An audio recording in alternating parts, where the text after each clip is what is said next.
প্রথমটা এই এসআইআর যেটা করেছে, এসআইআর এর আগেও হয়েছে, কিন্তু কেউ বুঝতে পারেনি। এটা যেটা করছে, এটা মানুষের ভেতর ভীতি সঞ্চার এমনি হয়ে যাচ্ছে। তখন যেটা হয়েছিল তার আইআর, মানুষ এসছে, বাড়িতে কে আছেন, বাবা থাকে, মা থাকে, ভাই বোন থাকে, কেউ স্পেশাল রিভিশন অমুক তমুক কিচ্ছু জানে না।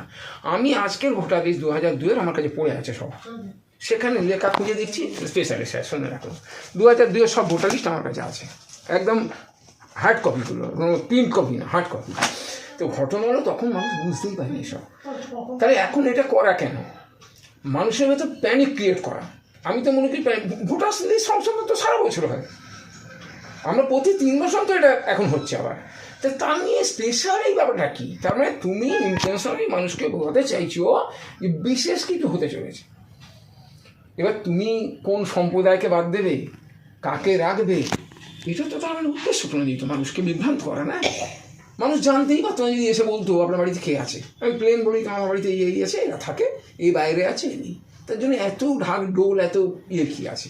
এবং 1 মাস কেন, এটা কেন 3 মাস 4 মাস না, ধীরে ধীরে করুক ছেলেগুলো।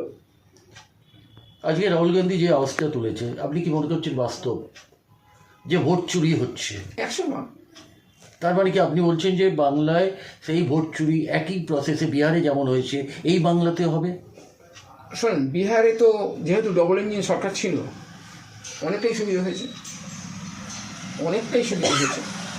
এখানে ডবল ইঞ্জিন নয় বলে কতটা করতে পারবে বলতে পারছি না, কিন্তু ওদের উদ্দেশ্য তো সেটা। ইচ্ছা মতো তুমি ভোটার বাদ দিয়ে দিতে পারছো।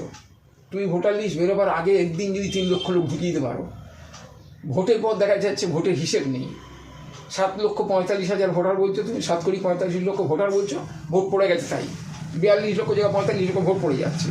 আচ্ছা, পোলিং হচ্ছে 66%, তুমি বলছো 67%, তাহলে পোলিং কত হয়? 5 কোটি সামথিং। তা 2.5 কোটি ভোট কোথায় গেল? তুমি নিজেকে প্রমাণ করে দিচ্ছ তুমি মিথ্যাচারিত করতো নির্বাচন কমিশন। তা রাহুল গান্ধী কী ভুলটা বলেছে উনি তো দেখিয়ে দিচ্ছেন হিসেব করে। কালকে দেখা গেছে অধীর রঞ্জন চৌধুরী আপনার নির্বাচন কমিশন ঘেরাও করেছে, কী বলবেন? মতবাদের নিয়ে মতবাদীরা কী বলবেন আপনি? দেখুন, প্রথম কথা, নির্বাচন কমিশন, আমার তো মনে হয় নির্বাচন কমিশনই একমাত্র জায়গা যেখানটাকে বন্ধ করে দেওয়া উচিত। কারণ এটা পুরোপুরি BJP, A team B team C team যাইছে বলুন, পুরো টিম। সুতরাং ওটা থাকা না তো এখন নির্বাচন কমিশন নেই তো, হয় নাগপুর নয় দিল্লি থেকে যা বলেছে তাই করছে। সুতরাং এটা নির্বাচন কমিশনের কোনো ভূমিকা নেই। আমরা টিএন সেশনকে দেখেছি, টিএন সেশনকে কংগ্রেসই করেছিল রাজীব গান্ধী জীবনে আমলে, কিন্তু তারপর সে কংগ্রেসের কথা শোনেনি, সে কিন্তু voter I card epic card চালু করেছিল। নির্বাচন কমিশন একটা সংস্থা, স্বাধীন কাজ করবে, সে কোনো পার্টির হয়ে দাঁড়ানি করবে না, এটা সাধারণ মানুষ আশা করে।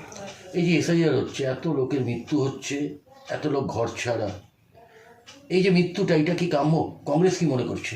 প্রথম কথা, এটা যদি একটু লং টার্মে নিত, এই মৃত্যুটা প্রয়োজনই ছিল না। দেখুন, মৃত্যু অনেক কারণে হতো, আমি বলছি না, ঘটনা প্রেশার পড়ছে, মানুষগুলোর উপর প্রেশার পড়ছে। আজকে আমার এখানে মনে করুন অনেক জায়গায় আছে 1000-1200 উপর ভোটার, এবং একটা 4তলা বাড়িতে উঠতে হয়, ওটাও কিন্তু ও তো মানুষ, বিএলও বলে সে তো মানুষের বাইরে না, আমাদের বাইরে না।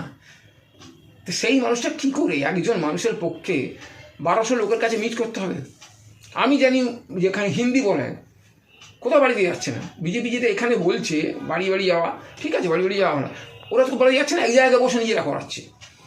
বিহারও দেখেছেন আপনারা, বিজেপি যেখানে শাসিত সেখানে যা ইচ্ছে করছে, এখানে তুমি কেস করাচ্ছ। ফলস ভোট কোথায়? কিসের ফলস ভোট? মৃত ভোট প্রতি 3 মাস অন্তর ভোটার আমরা করি। তাহলে নির্বাচন করে ঘুমোচ্ছিল 11 বছর ধরে, 14 সালে ক্ষমতা এসছে ধরে নিন ওরা, আমি তার আগে তো বাদ দিলাম। বছর বছর তোমরা রিভিশন করো না, ভোটার লিস্ট নাম বাদ যায় না কেন? কেন মৃত নাম থাকে? আচ্ছা, বর্তমানে দেখা যাচ্ছে জাতীয় কংগ্রেসের রাজপথে দেখা যাচ্ছে না, কারণটা কি? কী কারণে কংগ্রেস, যেখানে জাতীয় দল একটা এত বড়? প্রথম কথা, আন্দোলনে কংগ্রেস যথেষ্টই সামিল। আপনারা যদি গদি মিডিয়া ধরেন, সে তো বিক্রি হয়ে গেছে, সেখানে তারা কভার করে না। আমি বলছি, আজকে বিধাননগর টিভিতে বলি, বাইরের কথা ছেড়ে দিন, এই কদিনের ভেতর শেষ দপ্তর থেকে আসাম ভবন আমরা কত প্রোগ্রাম করেছি, কোনোদিন আপনার টিভিতে দেখেছেন? কারণ মিডিয়া কংগ্রেসকে কভার করবে না, কারণ মিডিয়া সবই আদানি আম্বানিদের, এটা বুঝতে হবে। মিডিয়া কভার করলে তো মোদিদের ব্যর্থতা, তাহলে কংগ্রেসটা প্রচারে চলে আসবে।